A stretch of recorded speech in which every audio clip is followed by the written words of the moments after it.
से अब तक श्रवण किए कि बलराम और कृष्ण स्वयं ने, कृष्णदास कविराज गोस्वामी कहते हैं कि सर्व अवतारी कृष्ण स्वयं भगवान, ताहार द्वितीय देह श्री बलराम। समस्त अवतारों के भी जो अवतारी है, जिनसे सारे अवतार आते हैं, वो स्वयं भगवान श्री कृष्ण है। लेकिन इनकी जो पहला विस्तार है वो बलराम, ये केवल शरीर का फर्क है। एक ही स्वरूप भिन्न मात्र काय, आद्य काय वह कृष्ण लीलार सहाय। यदि दोनों एक ही है, केवल कलर में फर्क है, उसको कहते वैभव प्रकाश तक ने क्या प्राभव प्रकाश और वैभव प्रकाश में, वो सब आगे सनातन गोस्वामी शिक्षा में है। ये दोनों केवल कलर फर्क है, सांवले है काले, ने सांवले रंग के है कौन, कृष्ण, और ये हैं गोरे। नहीं तो जितनी प्रकार के जो कुछ इनकी लीलाएं हैं, सभी कार्य में इस समर्थ हैं। कृष्ण जो सब लीला कर सकते, बलराम जी की भी सभी समस्त लीला में बलराम जी का भी भाग है। बलराम भी वैसे सभी लीला को प्रकट करते हैं। लेकिन एक सेव्य भगवान है और दूसरा सेवक भगवान है। सेव्य भगवान कौन है? कृष्ण सेवा लेते हैं, और सेवा करने वाले कौन है? बलराम। बलराम कैसे, बलराम तत्व को बहुत विस्तार से चैतन्य चरितामृत में वर्णन की गई है, आदि लीला के 5वें अध्याय में। तो समय के आधार पर थोड़ा सीमित संक्षेप में बताएंगे कि बलराम कहते कि सृष्टि आदि लीला ये 4 रूप धारण करके करते हैं। 4 रूपधारी करे सृष्टि कार्य करते हैं। वो 4 रूप क्या है? संकर्षण कारणतयसाई, गर्भदशाई च पयब्धिसाई, शेषश्च जस्यां सकला, सह नित्यानंदाख्य रामं शरणं ममास्तु। कृष्णदास गोस्वामी 5 श्लोक लिखे हैं बलराम जी की तत्व के बारे में, बलराम नित्यानंद के। पहला श्लोक में कहते कि बलराम जी संकर्ष, इनसे जिनसे कौन कौन आए? संकर्षण, कारण दकसाई विष्णु, गर्भ दकसाई विष्णु, क्षीराब्धिशाई और अनंत शेष, इनसे भी प्रकट होते हैं। स्वयं बलराम तो स्वयं रूप में कृष्ण के साथ में गोलोक वृंदावन में लीला में रहते हैं। इनको मूल संकर्षण भी कहते हैं। लेकिन उन्हीं के विस्तार रूप में दूसरे जो चतुर्भुज आते, चतुर्भुज में जो संकर्षण होते हैं, उनको महासंकर्षण कहते हैं। और ये आध्यात्म, सारे आध्यात्मिक जगत के कारण होते हैं। सारे वैकुंठ जगत के कारण सारे वैकुंठ जगत में एक प्लैनेट में रहते हैं और पूरे वैकुंठ आध्यात्मिक जगत को धारण करके रखे हैं। तो इसलिए कृष्णदास कविराज गोस्वामी कहते कि सृष्टि आदि का कार्यतार आज्ञार पालन, शेष रूपे करे विविध सेवन। सृष्टि आदि कार्य को इन्होंने ये 4 रूप धारण करके करते हैं। संकर्षण के रूप में आध्यात्मिक जगत को पूरा विस्तारित करके ही इसको रखे, इसका धारण भी करके रखते हैं।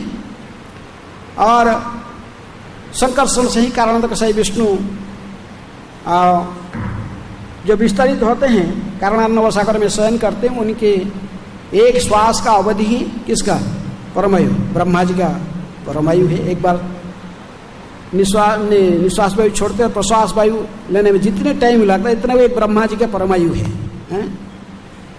और ये जो कारण दकसाई विष्णु, जिनके लोमकूप से असंख्य ब्रह्मांड की सृष्टि होती है, ये जिनसे आए हैं, इनकी सृष्टा है संकर्षण, और संकर्षण की सृष्टा फिर बलराम, इनके विस्तारित होकर आए हैं। तो इसलिए कारण दकसाई जो सभी कारण के कारण माने जाते हैं। जैसे श्लोक ब्रह्म संगीता जैसे नहीं बोलना, टाइम जाएगा। तो इसलिए कारण दकसाई विष्णु तो कारण दकसा कर शयन करके ही केवल ब्रह्मांड को सृष्टि करते, ब्रह्मांड से लोमकूप से निकलते जाते हैं। और फिर वो गर्भोदय के साई विष्णु के रूप में प्रत्येक ब्रह्मांड में प्रवेश करते हैं। अपने पसीना जल में उसको पूरे उसको भरकर उसमें ही शयन करके रहते हैं अनंत सज्जा में। और उनके नाभि कमल से कौन निकलते हैं? नाभि से कमल निकल और कमल में ब्रह्मा जी की उत्पन्न होता है।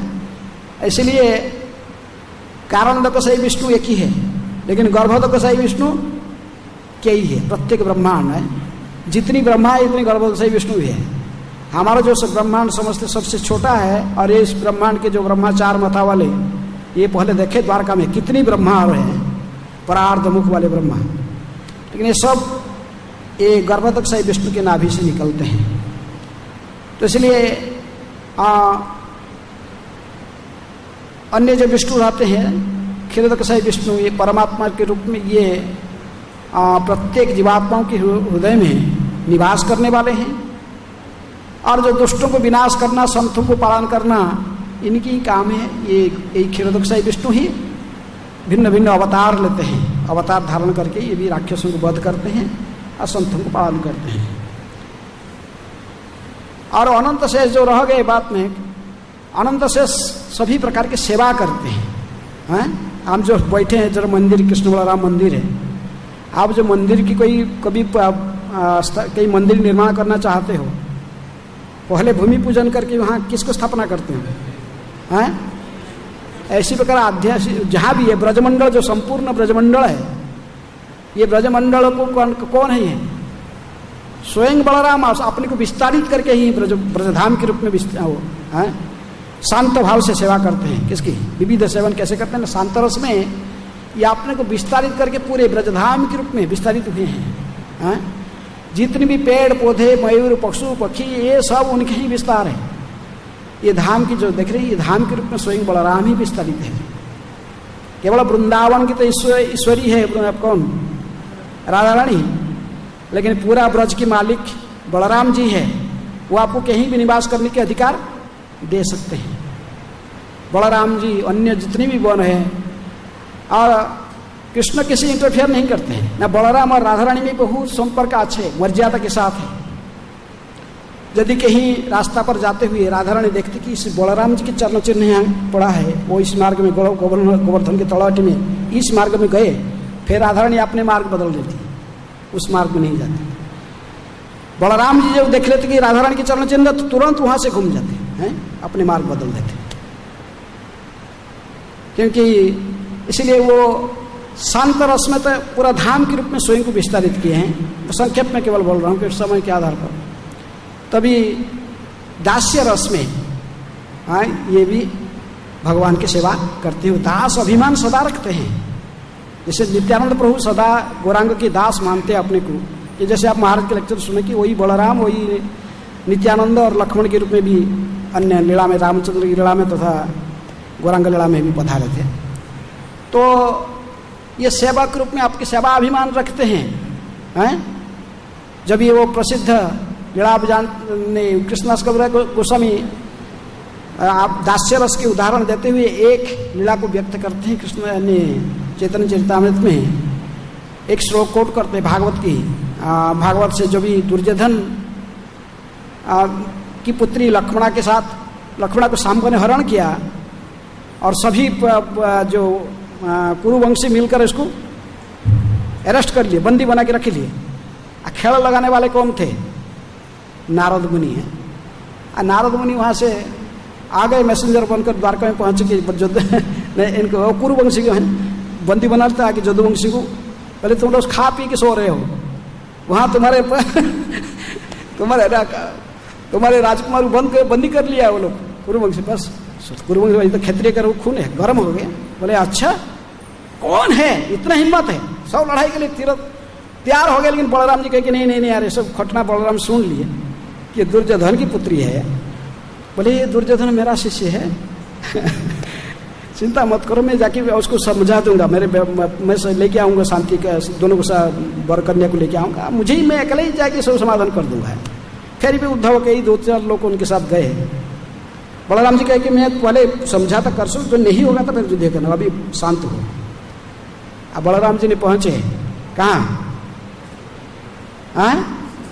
हस्तिनापुर पहुँच गए, और लेकिन अंदर में नहीं घुसे जैसे हमेशा जाते, ऐसा नहीं।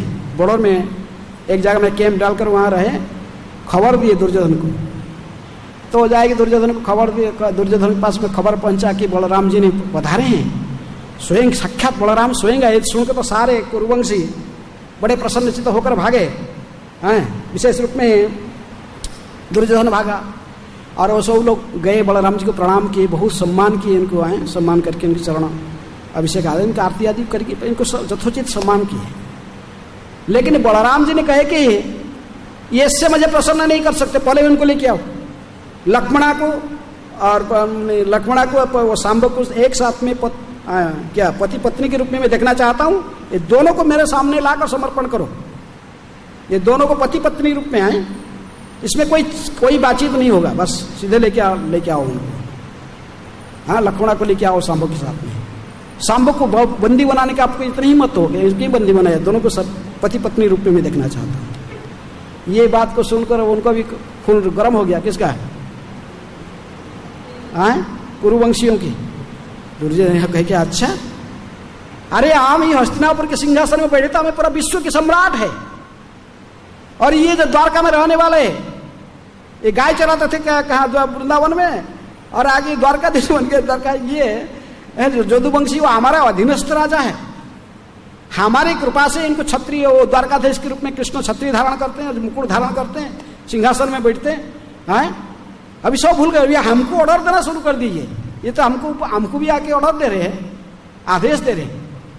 ऐसे कह के सब थोड़ा बीच मैंने कह रहे थे, बलराम जी के सामने से कहने, बलराम जी सुन रहे थे और अटक ठास कर हंसे। बोले अच्छा, भगवान श्री कृष्ण को इनकी अनुमति चाहिए मुकुट धारण करके और सिंहासन में बैठने के लिए, छत्र धारण करने के लिए आए। तो बलराम जी ने कहे कि तो भागवत के श्लोक को वहाँ कृष्णदास कविराज गोस्वामी कोट करते हैं, 10वें स्कंद की 68 अध्याय के जो 37 नंबर श्लोक को है।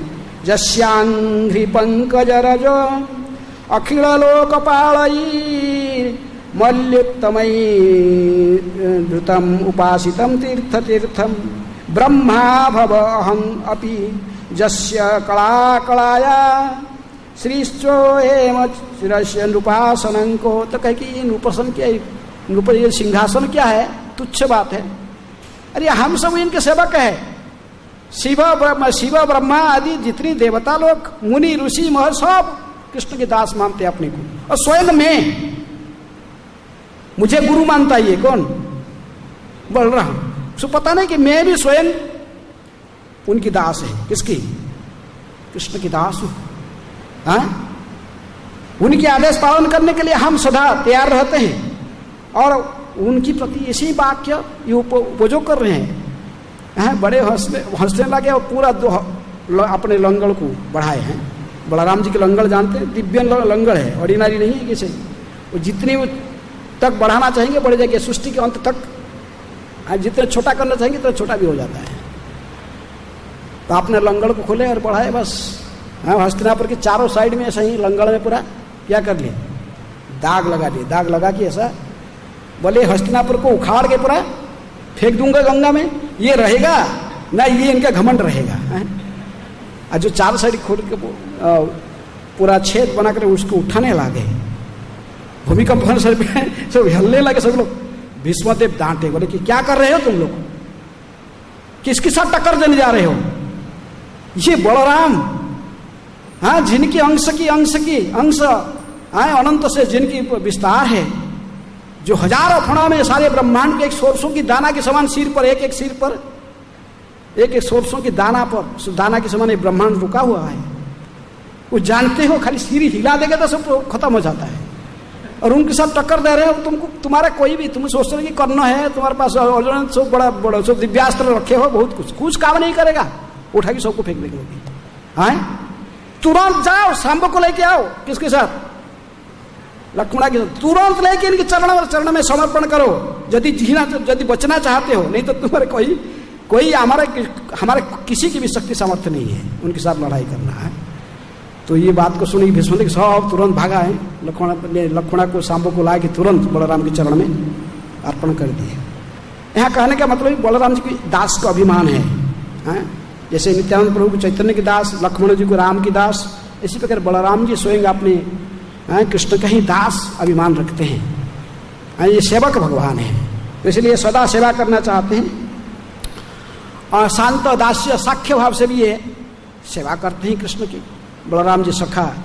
लेकिन ये वात्सल्य मिश्रित साख्य, ये बड़े भाई है, बड़े भाई होने के बाद पर वात्सल्य मिश्रित साख्य होता है, क्योंकि साथ में एक साथ में जाते हैं, कहाँ गोचारण लीला में जाते हैं, एक साथ बड़ी खाते हैं, तब पर गोचारण लीला में जाते हैं, हंसते हंसते खेलते कूदते साथ में ही हैं। जैसे वृंदावन में प्रवेश करते तो कृष्ण ने स्वयं कहते कि बलराम जी देखिए, दाऊ जी देखिए ये वृक्ष लता सब आपको ही प्रणाम करे, क्योंकि इनके फल फूल में लदे हुए वृक्ष लता जब नीचे झुक जाते हैं तो कहते कृष्ण को ही सम्मानित करते हैं, उनको प्रणाम करते हैं। लेकिन कहते दाऊ जी कहते दाऊ जी देखिए आपको प्रणाम कर रहे हैं, सुबह आपकी सेवा करने की अभिलाषी है, ऐसे कहकर दोनों एक साथ में चलते हैं। कृष्ण बलराम की ये बड़े बहुत सुंदर संबंध, साख्य रस में एक साथ में खेलते कसरत। यदि जैसे आप सुने अभी प्रलंबासुर की क्या बद्ध भी महाराज संक्षेप में बोल दिए, तो उसमें सुने हैं दो गोष्ठी हो गए, एक कृष्ण का, दूसरा बलराम जी की गोष्ठी हो गया। उसमें कुश्ती कसरत में भी कभी खेलते कूदते हैं। जैसे ही सुखदेव गोस्वामी लिखते हैं कि दशम स्कंद की 11वें अध्याय 40 नंबर श्लोक में कहते कि दृश्यमानौ नदन्तौ युधाने परस्परम अनुकृत्य ऋतैर्जन्तु शरतुः प्राकृतैर्यथा। ये श्लोक भागवत के 10वें स्कंद से उन्होंने कृष्णदास कविराज गोस्वामी भी इसको कोट करते हैं कि किस प्रकार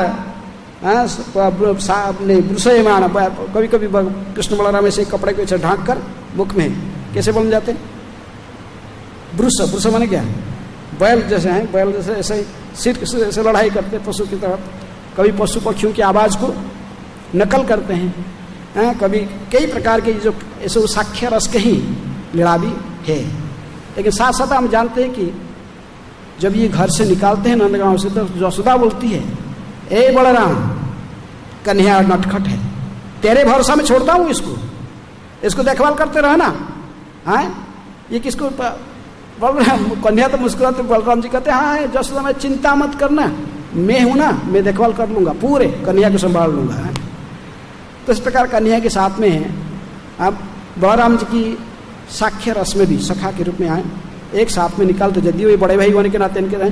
वो तो महाराज ने बोले कि लक्ष्मण की लीला में वो नहीं, रामचंद्र लीला में लक्ष्मण थे, लेकिन कई कार्य से सीता को लेके छोड़ना, जंगल में एकांत में लेके छोड़ देना, गर्भवती थी, और कई लीला में वो करना नहीं चाहते थे। और जो सीता की अग्नि परीक्षा आदि हुआ, उसको लक्ष्मण को अच्छा नहीं लगता था बड़े, लेकिन छोटे भाई होने के नाते इनको सहन करना पड़ता था। इसको जो कुछ बलराम ने रामचंद्र जी बोलते थे इसको पालन करना पड़ता था, रो कर उसको पालन कर।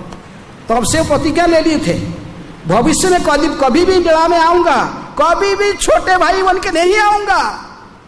इसीलिए कृष्ण लीला में कैसे आए, बड़े बन के आए हैं।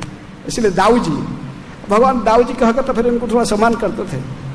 तो लेकिन इसलिए ये साख्य भाव से तो सखा के रूप में सभी प्रकार के बहुत विस्तार से तो हम वर्णन नहीं कर पाएंगे उस के, तो इसलिए वो ये वात्सल्य भाव से, वात्सल्य मिश्रित साख्य बड़े भाई होते, इसलिए कभी कभी डांटते थे। जैसे रुक्मिणी का हरण करने के लीला में भगवान ने हरण करके आए, रुक्मिणी ने पीछे आया, रुक्मिणी का भाई, और भगवान ने इसको तो भगा दिया। युद्ध भगवान के साथ क्या लड़ाई करेगा, प्रतिज्ञा लिया कि यदि कृष्ण से मेरे भाई ने मेरे बहन रुक्मिणी को नहीं छुड़ा पाऊंगा, मैं ये राज्य में प्रवेश नहीं करूंगा, राज्य की बाहर में रहूंगा, ऐसा कोई कहा है। अब भगवान के साथ वो क्या लड़ाई करेगा। अब भगवान ने बहुत आसान से इसको परास्त करके उसे बांध दिए, रथ का पीछे लटका दिए, किसको, रुक्मिणी को। लेकिन बलराम जी आके देखे कि आके वो उसको खोल दिए। हाँ देखिए रुक्मिणी थोड़ा रो रही थी अपने भाई के दुर्दशा देखकर, तो रुक्मिणी के सामने थोड़ा भगवान को डांटे हैं कि ये क्या होता है कन्या, ये कोई हो रहा है, ऐसे ठीक है, जो भी हमारा संपर्क हो गया है वो हमारे साला है, साला बन गया, और इसको ऐसे रथ के पीछे से घिसेड़ देना, ये कोई बात होता है ऐसे है। ऐसे कहकर थोड़ा सा भगवान कृष्ण को डांटे हैं रुक्मिणी के सामने। रुक्मिणी थोड़ा सा प्रसन्न हुआ, उसको खोल दी रुक्मिणी को, पाप में फैली वही रुक्मिणी को ही मार डाले। कौन, बलराम जी। बात रुक्मिणी का वहाँ कुछ शादी फंक्शन था, उसका लड़के का शादी हो रहा था, गए थे तो ये कृष्ण बलराम के था, तो वहाँ पर भी देखिए बलराम जी को प्रोत्साहित किया कि सटा खेलने के लिए है। बलराम सटा बड़ा नहीं खेलना चाहते हैं, लेकिन उनको कहे तो क्षत्रिय है ना तो ठीक है स्वीकार किए, लेकिन खेलते थे पहले 2 बार तो ऐसा ही वो थोड़ा थोड़ा पैसा डालता उसको इसका जीत हो गया, ठीक है रुक्मी है तो बलराम कितना खेलने में शौकीन नहीं है, लेकिन तीसरे बार वो जीते, जो 1000 स्वर्ण मुद्रा डाल दिए तो जीत गए, लेकिन फिर भी वो तो उनके साथ बैठे थे कलिंगराज और मगधगिरा सब कुछ कई लोग बैठे हुए थे, किसके साथ रुक्मी के साथ है, काशीराज सब बैठे थे, तो वो लोग ने सब समर्थन करते थे किसको, रुक्मी को, कहते नहीं नहीं रुक्मी का जीत हुआ, ये जीता नहीं, ये क्या जानता है, गाय चलाता था इधर, ये खेलना थोड़ी जानता है, ऐसे कहते हंसी उड़ाते थे।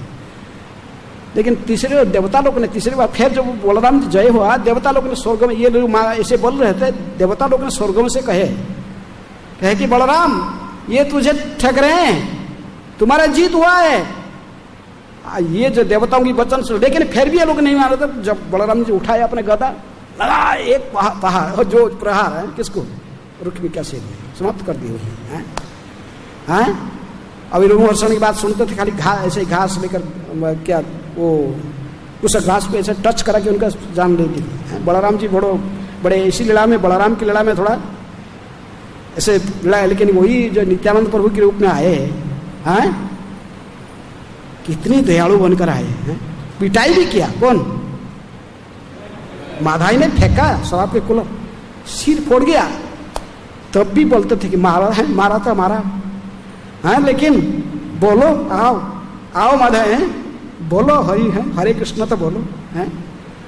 कितनी दयालु बनकर नित्य महाप्रभु तो क्रोधित होकर आए, चक्र को बुलाए, आ जाओ। सुदर्शन आकाश में आ गए, जगाई माधाई देख रहे थे, भयभीत होकर नीचे गिरे। गौरांग महाप्रभु तो उसको विनाश करने वाले थे, लेकिन जाएगी चरण पकड़ लिया, हाँ पैर को पकड़ के उनको रुके, बोले नहीं इस अवतार में नहीं, तो बलराम के रूप में सब किया था, लेकिन नित्यानंद के रूप में नहीं है। तो बड़े इसलिए निताई पद कमल कोटि चंद्र सुशीतल जे छायाए जगत जुड़ा है न निताई विनय भाई राधा कृष्ण पाइते ना दृढ़ करी धर निताय पाए। इनकी कृपा के बिना, तो इसलिए मैं कह रहा था कि कौन सा साक्ष्य रस के ये लीला को प्रकट किए हैं, साक्ष्य रस में भी भगवान की सेवा करते हैं। इसी प्रकार उन्होंने वात्सल्य रस में भी भगवान की सेवा करते हैं। वात्सल्य रस में जो गोचरण लीला करके कभी थक जाते हैं, बलराम जी किसी ग्वाल बाल की जगह पर कैसे सिर रखकर सो जाते हैं, भगवान श्री कृष्ण सोए जाकर इनको पैर दबाते हैं, किनकी, बलराम जी के पैर दबाते, क्योंकि बड़े भाई है, इसलिए कृष्ण स्वयं जाएंगे पैर दबाते हैं। केचित क्रीड़ा परिश्रांतं गोपा संग उपवर्हणम स्वयं विश्रमय त्याज पाद संभावनादि। आज पाद चरण को भी जाकर कृष्ण जी की दबाते हैं, किसकी, बलराम जी की चरण सेवा करते हैं। इसलिए बलराम जी के साथ बड़े भाई होने के नाते कई लीलाएं हैं, लेकिन तो इसलिए इनको वात्सल्य रस में भी कृष्ण की सेवा करते हैं। बड़े भाई के नाते इनको डांटना, इनको देखवा, ऐसे कोई इनकी थोड़ा अधिकार है, लेकिन फिर भी वो अपना असली जो स्थिति दास्य भावना को तो कभी त्यागते नहीं है। इसी प्रकार ब्रज कैल खेला, ब्रज में 4 प्रकार के भाव, 4 रस में विशेष रूप में खेला किए हैं, शांत, दास्य, साख्य, वात्सल्य।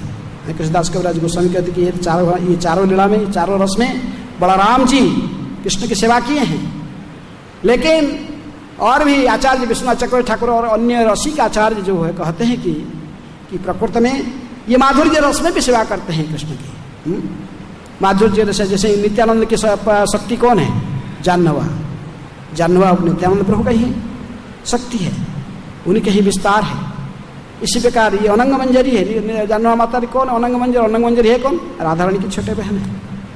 इसलिए बलराम जी स्वयं को ही विस्तारित करके ही अनंग मंजरी के रूप में राधा रानी की छोटे बहन बनते हैं, और ये माधुर्य लीला में राधा कृष्ण की सहायता करते हैं। इसलिए यदि बलराम जी की कृपा नहीं होगा, आप किसी भी रस में भक्ति नहीं प्राप्त कर पाओगे।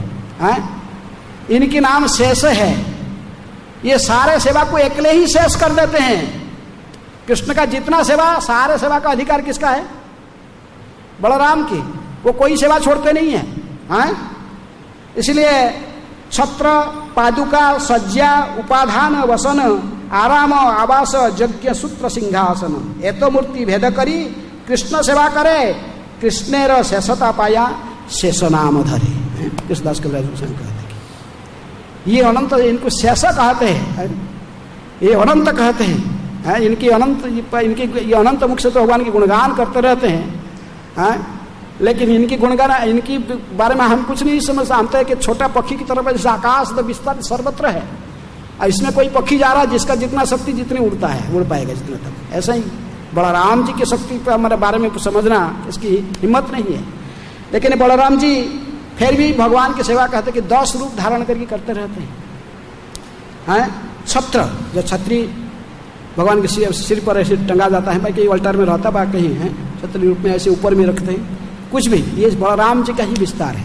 छत्री, पादुका, भगवान जो कड़हू मारते पर कोई जूता पहनते हैं पैर में, वो क्या है? वो स्वयं बलराम जी अपनी को विस्तारित करके उस रूप में है। सज्जा, जिस सज्जा में शयन करते हुए, बसन जो वस्त्र पहनते, उपाधान जिसमें आराम करते हैं, जो खटिया, इनका आवास स्थान जो मंदिर है, जहाँ पर हम देखते हैं इसी संसार में जहाँ पर भगवान निवास करते हैं मंदिर में, आध्यात्मिक जगत में गोलोक वृंदावन जो कि अपने नित्य निवास स्थली में, और जो यज्ञ सूत्र भी धारण करते हैं भगवान, ये यज्ञ सूत्र भी स्वयं अनंत शेष है, और सिंहासन, जिस सिंहासन के ऊपर बैठे हुए हैं, ये सभी इन्हीं का ही विस्तार है। किसका? अनंत शेष बलराम ही स्वयं को विस्तारित करके ही सेवा करते रहते हैं। आप किसी भी प्रकार की सेवा प्राप्त नहीं कर पाओगे, किसकी? यदि किसकी कृपा नहीं होगा। इसीलिए कहते कि है ना निताई भी नहीं भाई राधा कृष्ण पाइते ना है। बलराम जी की कृपा प्राप्त नहीं करने से आपको सेवा अधिकार नहीं मिलने वाला है। आप सोचते कि हम राधा रानी के शरण में जाएंगे, राधा रानी के आके हम तो सेवा कर लेंगे, राधा रानी के हैं, वृंदावन में राधे राधे हैं, लेकिन जानते नहीं कि बलराम और राधा रानी में कितनी अच्छे उनकी संपर्क है मर्यादा के साथ। जिसको बलराम तो मैंने मारेंगे तो साधारण नहीं रखती हैं, जानना चाहिए। गौर गदाधर की लीला में नित्यानंद के गौर लीला में वो गदाधर पंडित है, ये नित्यानंद है। नित्यानंद प्रभु कहते हैं यदि किसी ने गदाधर के साथ द्वेष रखकर मेरे चरण में आएगा, मैं स्वयं इसको चरण से भागा दूंगा। गदाधर पंडित भी कहते हैं यदि कोई निताय को नहीं मानता है, निताय के साथ द्वेष करके मेरे सर पास में आता है, गौर के पास आता है, हम इसको नहीं रखते चरण में, इसको हटा देते हैं। तो इसलिए बहुत सुंदर, जिसको आप बलराम जी को चरण में आश्रय रखना चाहिए। वृंदावनेश्वरी केवल तो वृंदावन वास दे सकते, लेकिन ब्रज में कहीं भी रहो बलराम जी को आश्रय करके। बलराम जी अत्यंत दयालु है, और इसलिए ये इनकी सेवा, इनके आश्रय एत भेद करी कृष्ण सेवा करे, ये सभी प्रकार के रूप में भगवान की सेवा करते हैं। इनको शेष इसलिए कहते हैं क्योंकि भगवान के समस्त सेवा को अकेले ही शेष कर देते हैं, कोई बाकी आपके लिए नहीं रखते हैं, वो सब इनका ही है। आपको यदि सेवा चाहिए इनके पास जाना पड़ेगा। किसके पास? वो सेवक भगवान है, सेवक भगवान सेवा करने के लिए उनको, वो सेवा करके ही भगवान है। तो उनकी आज उनकी कृपा होगा तभी निताय करुणा हवे ब्रजे राधा कृष्ण पावे, धर निताय चरण दुखानी, निताय करुणा हवे ब्रजे राधा कृष्ण पावे। इसीलिए कृष्ण नरोत्तम दास ठाकुर सीधा कहते से संबंध नहीं जार वृथा जन्म गेलतार, से ही पशु बड़ दुराचार। वो पशु है, मनुष्य शरीर धारण करके रखा, लेकिन प्रकृति में इसका जीवन बेकार गया है, जो नित्यानंद बलराम के शरण में नहीं आता है। इसलिए बलराम जी की आज आविर्भाव तिथि में हम सभी उनके शरण में अवश्य उनकी गुणगान होना चाहिए बलराम जी की।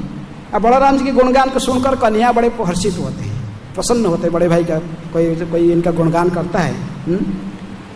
इसलिए कहते कि सहस्र बदने करे कृष्ण गुणगान, निरवधि गुणगान अंत नहीं पान, सनकादि भागवत सुने जार मुखे, भगवान र गुण कहे भाषे प्रेम सुखे।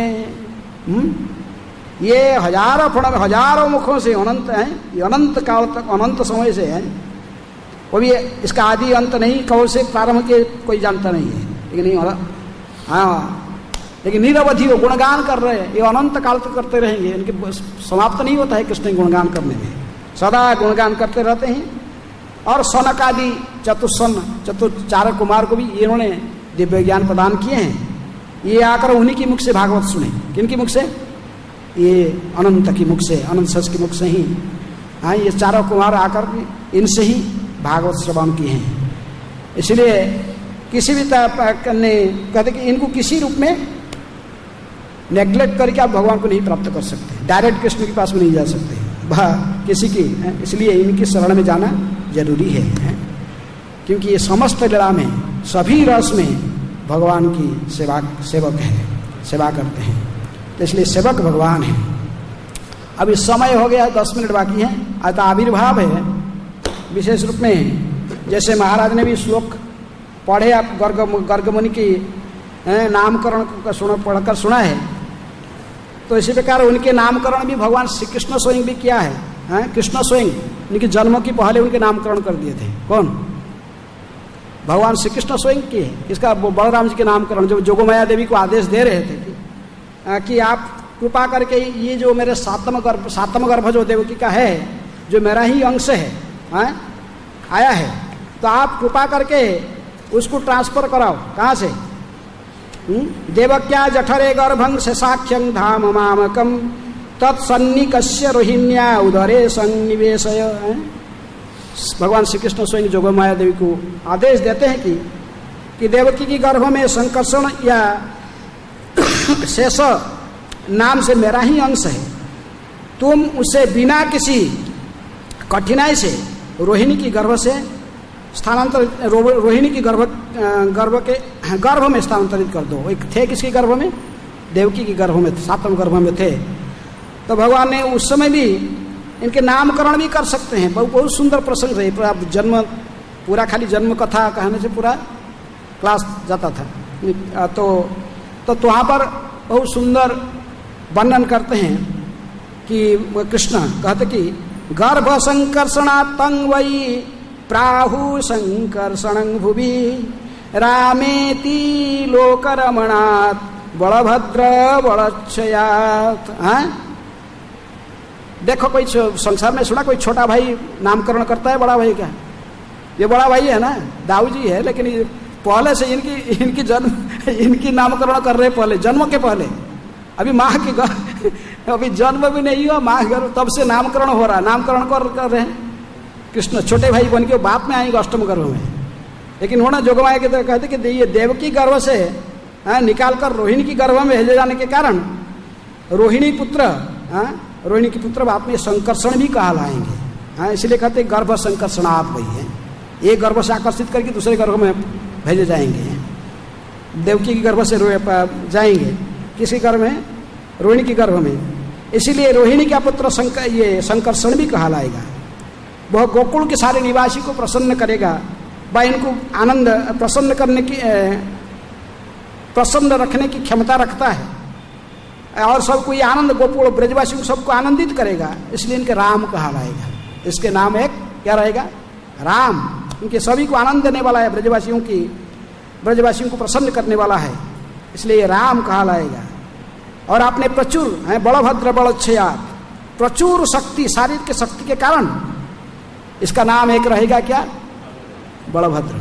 ये गर्गमुनि तो बाद में जन्म होने के बाद कई दिन बाद नामकरण हुआ तो मुझे नाम, लेकिन पहले भगवान ने नाम रख दिया। कृष्ण स्वयं इनके नाम कहते कि एक नाम उनके संकर्षण, एक नाम उनके राम, और तीसरे नाम इनका बलभद्र बलक्षयात्।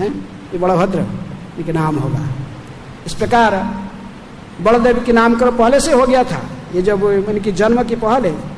और भगवान ने विशेष रूप में जोगमाया को देव कहे, और ये जा कहे कि देवकी के गर्भ से मेरा अंश जो है, तो उसको आकर्षित करके ही वहाँ स्थापन करो रोहिणी की गर्भ में।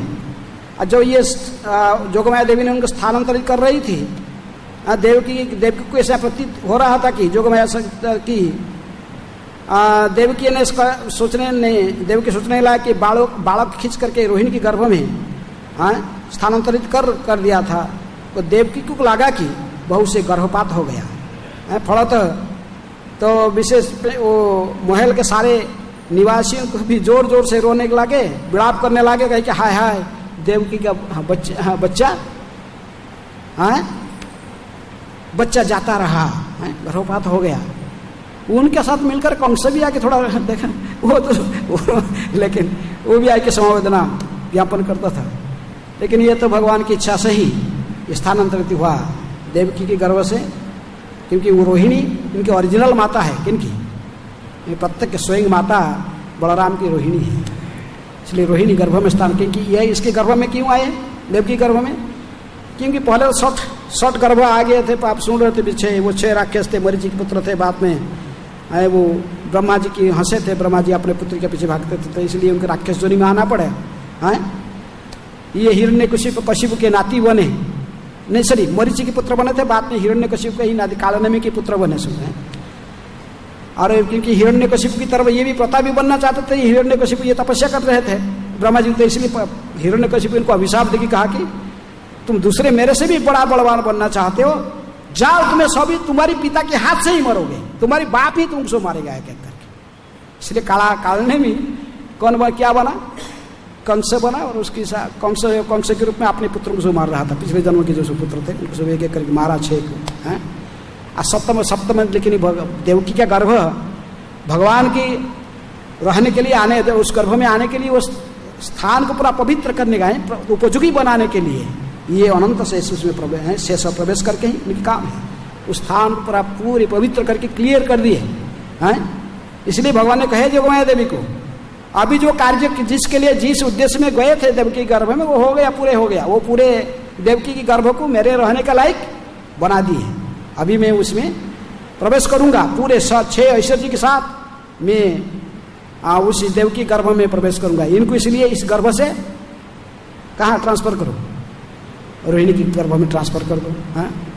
इसलिए रोहिणी भी वसुदेव की भी एक रानी थी, और वो जैसे गोपाल चौक में कोई विस्तार से तो वर्णन कर, गोपाल चौक में जैसे वर्णन आता कि वो जीव गोस्वामी कहते कि शाम के समय में रोहिणी की कंस की डर से अन्य रानी सब भी भाग गए थे, सब आके सब रहते थे गोकुल में, सब इधर छुप के सब रहते थे नंद भवन में। तो इसलिए रोहिणी क्या किए ना, एक गर्भवती थी, स्वयं को छुपा गया, तो इसलिए वो वसुदेव की सलाह लेकर तो आना था उसको नंद महाराज के घर में। लेकिन शाम के समय में वो स्वयं एक सैनिक की, तो मिलिट्री सैनिक जैसे हैं, पैंट शर्ट पहन के अपने को, और घोड़े की पीठी में बैठकर, घोड़े की घोड़ी लिखा है, पीठी में बैठकर इन्होंने आपके जो सिपाही जैसे देखते थे कोई सिपाही है, ऐसे करके उन्होंने घोड़े पीठी में बैठकर आ गए। कहाँ? गोकुल में नंद भवन में आ गई थी। कृष्ण का जन्म स्थान कहाँ है पता नहीं, कृष्ण है कोई कहता मथुरा, कोई बोलता गोकुल का, तो शंका है कहीं, हम पब्लिकली नहीं कह सकते ऐसा है। लेकिन बलराम जी की जन्म कहाँ है सबको पता है। कहाँ बलराम जी की जन्म स्थान है? गोकुल में। ये परे पक्के ब्रजवासी है, जन्म से ही है, वो गोकुल में ही जन्म लिए हैं, ब्रज में ही जन्म लिए, गोकुल में पूरा सबको पता है कि ये गोकुल में जन्म हुए हैं, रोहिणी नंदन है। ये वसुदेव की पुत्र, उनके बारे में सब पता है। कृष्ण के बारे में थोड़ा सभी काम भगवान का थोड़ा चढ़ा है। किसका लड़का है पता भी नहीं लोग, कौन माता है, 2 माता है, 2 पिताजी है, कहाँ जन्म लिए किसी को पता नहीं, कहाँ है। कोई कहेगा गौड़ीय वैष्णव लोग कहेंगे वो गोकुल में जन्म लिया है, और जसोदा की पुत्र, जसोदा पुत्री और पुत्र दोनों को जन्म कई है। नहीं, बलराम पूरा क्लियर है। बलराम जी ये सब नहीं जानते, इनको कूटनीति, पॉलिटिक्स और ये सब नहीं आता, स्ट्रेट फॉरवर्ड है, सीधे सीधे डीलिंग करते हैं। ये सब कृष्ण का तरफ वो घुमा फिर के नहीं है। भगवान की हर बात टेढ़ा है, वो खड़े रहेंगे भी टेढ़ा, बोलेंगे भी टेढ़ा, देखने टेढ़ा, सब कुछ है। लेकिन बलराम जी होने पर भी जानते हैं, कोई भी आ जाता है शरण में, इसको शरण देते। कोई भी दुष्ट व्यक्ति कोई भी आता है, भोले वाले हैं, और दुर्योधन जैसे व्यक्ति भी आके प्रणाम कर लिया, दंड लगा, बोले ठीक है, शिष्य बना लिया, उसको स्वयं सिखाए, गदायुद्धे सिखाए। इसलिए गदायुद्धे कौशल में सर्वश्रेष्ठ था कौन? बलराम जी से युद्ध पर शिक्षा प्राप्त किया था। लेकिन इसीलिए महाभारत के युद्ध के प्रारंभ से जब बोले कि बलराम जी कहे कि नहीं, ये कन्या हम युद्ध में भाग नहीं लेंगे, वो हमारा सब ये, एक तो लक्ष्मणा को शादी किया तो ये शाम बने, इसीलिए दुर्योधन भी हमारा संबंधी है।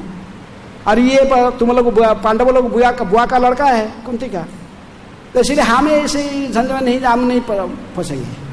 कृष्ण कहे कि देखो भाई दाऊ जी, लेकिन मैं तो युद्ध नहीं करूंगा, अस्त्र धारण नहीं करूंगा, मैं अस्त्र धारण नहीं करूंगा, युद्ध देखने की मुझे इच्छा है, मैं अर्जुन को प्रतिश्रुति दिया हूँ, रथ में थोड़ा बैठूंगा केवल रथ। बलराम जी गुस्सा हो गए, बोले जो बोलना हमेशा तुम्हारे कन्हैया तुम्हारे बात में कुछ रखता है अंदर में, है जा तुम जो करना करो, मैं जा रहा हूँ तीर्थ यात्रा में। निकल गए हैं, बड़े शांति प्रिय है, वो सब इसमें प्रवेश नहीं करते हैं, लेकिन फिर भी वो जानते हैं, सब समय होश में रहते हैं। कृष्ण स्वयं भगवान ये जानते हैं। यदि वो भीम को मारने के लिए गदा उठा लिए थे, क्योंकि भीम ने प्रहार किया इनका जंघा में किसकी, लेकिन समझ गए बाद में जब कृष्ण ने समझा दिए, देखिए कि कृष्ण चाहता था, कृष्ण ही की इच्छा है कि ये मरे, तब फिर चुप हो गए। सुभद्रा की विवाह में सुभद्रा के वो कहते थे कि नहीं ये लक्ष्मणा को शादी नहीं, सुभद्रा को विवाह करो दुर्योधन के साथ, ये उनका प्लान था, किसका, बलराम जी का अपना शरीर। लेकिन कृष्ण जानते थे सुभद्रा और वो अर्जुन का संबंध था पहले से, इसलिए भगवान का प्लान और कुछ था। बीच में सुभद्रा को भेज दो, सुभद्रा ने भगवान का इनकी सलाह से जब अर्जुन जब हरण किया सुभद्रा को, रथ कौन चलाने लगा, सुभद्रा रथ चला रहा था, अर्जुन बैठा था। बलराम थे क्रोधित हो गए, बोला आज अर्जुन का नाम मिटा दूंगा, है साधु वेश में आया, सन्यासी वेश में आकर कन्या हरण करके लेके जा रहा है, मैं इसका नाम। लेकिन भगवान ने देखिए उन्हें बताया, बोले दाऊ जी कौन किसको हरण कर रहा था, अरे सबको बोले कौन रथ चला रहा था, बोले रथ को लेके भागा रहा था कौन, नहीं तो सुभद्रा चला रही थी रथ। अब बोले देखिए दाऊ जी, सुभद्रा अर्जुन को हरण कर रहा था कि अर्जुन भगवान के, तो फिर बलराम जी समझ गए ये सब इसी का ही है। लेकिन जब उनको पता चलता कि ये सब कृष्ण का इच्छा, फिर चुप हो जाते हैं, फिर शांत हो जाते बलराम है। तो इसलिए वो सदा सेवक अभिमान करके ही सेवा करते। समय हो गया है, यहीं पर रखें, मैं भी थोड़ा रूम में जाएगी, फिर थोड़ा सा फ्रेश होके आऊँगा अभिषेक में। तो बहुत कथा तो कहा जा सकता है, बलराम जी कथा वो अनंत उनके नाम है, कथा भी अनंत है। तो यहीं पर वाणी को विश्राम देते हैं। हरे कृष्ण कृष्ण कृष्ण हरे हरे, हरे राम राम राम हरे हरे। हैं श्री बलराम जी की जय, दाऊ जी की जय।